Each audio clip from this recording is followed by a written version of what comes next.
said, empty your mind. Be formless, shapeless, like water.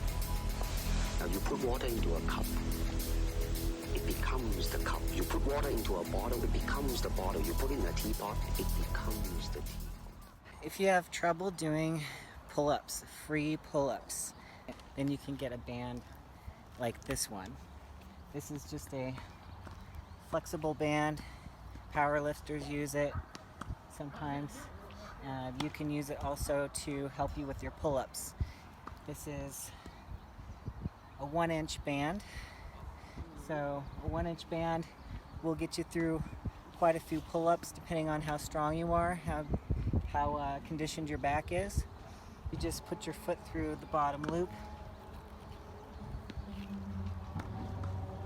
like that. Water can flow or it can crash. Be water, my friend.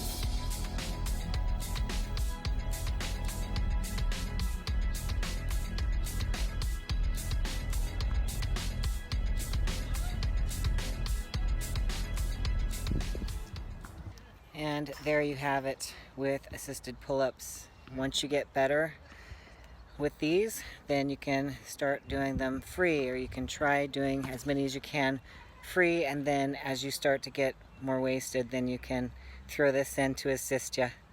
But it's a really fine way to improve your pull-ups, just using this to assist you, and again gradually weaning yourself off so that you can do free pull-ups on your own. Good luck.